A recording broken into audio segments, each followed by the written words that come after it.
दुनिया के साथ साथ अब कोरोना वायरस ने एक बार फिर से देश में कोहराम मचाना शुरू कर दिया है।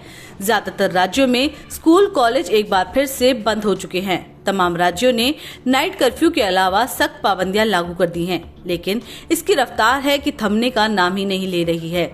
कोरोना की बेलगाम रफ्तार सरकार की चिंता का विषय बन चुकी है। यही वजह है कि प्रधानमंत्री नरेंद्र मोदी गुरुवार को सभी राज्यों के मुख्यमंत्रियों के साथ वीडियो कॉन्फ्रेंसिंग के जरिए एक अहम बैठक करेंगे।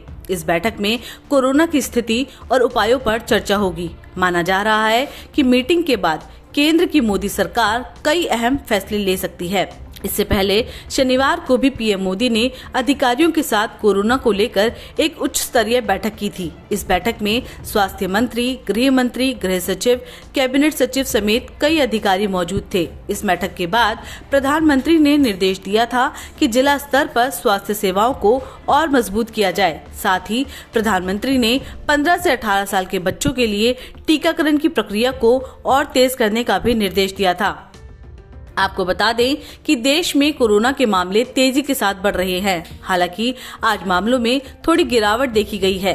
स्वास्थ्य मंत्रालय के मुताबिक बीते 24 घंटे में कोरोना के 1.68 लाख नए मामले सामने आए हैं। इस दौरान 277 लोगों की मौत भी हुई है। एक्टिव केसेस की संख्या बढ़कर 8 लाख से ज्यादा हो गई है। कोरोना वायरस आमो खास सभी को अपनी चपेट में ले रहा है। तेजी से फैलते इस वायरस के संक्रमण की चपेट में अब कई बड़े नेता भी आ चुके हैं।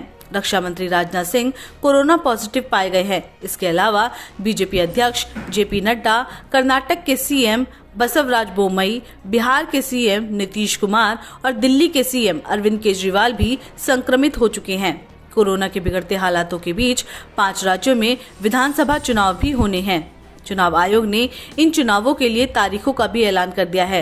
इन राज्यों में अलग अलग चरणों में 10 फरवरी से चुनाव शुरू हो जाएंगे और 10 मार्च को सभी राज्यों के नतीजे घोषित होंगे। ऐसे में कोरोना की ताजा स्थिति ने सभी की चिंताएं बढ़ा दी हैं। वैसे तो कोरोना का संक्रमण पूरे देश पर ही कहर बनकर टूट रहा है, लेकिन आंकड़ों के मुताबिक भारत में कोरोना के मामले 5 राज्यों में सबसे ज्यादा मिल रहे हैं। इनमें महाराष्ट्र सबसे ऊपर है। यहाँ पिछले 24 घंटे में 33,470 केस सामने आए हैं। इसके अलावा पश्चिम बंगाल में 19,286 केस, दिल्ली में 19,166 केस, तमिलनाडु में 13,990 मामले, कर्नाटक में 11,698 केस सामने आए हैं। आपको बता दें कि देश भर के कुल मरीजों में 58.08% केस सिर्फ इन 5 राज्यों से ही मिले हैं। वहीं अकेले महाराष्ट्र में कुल मामलों के 19.92% केस आए हैं। राज्य सरकारें भी अपने अपने स्तर पर पाबंदियां लागू कर रही हैं, लेकिन दूसरी लहर की तरह कोई भी लापरवाही ना हो, ऐसे में जरूरी है कि समय रहते कड़े कदम उठाए जाएं। यही वजह है कि पीएम मोदी खुद अपने स्तर पर हालात की समीक्षा करेंगे और आगे के लिए वो जरूरी निर्णय भी ले सकते हैं।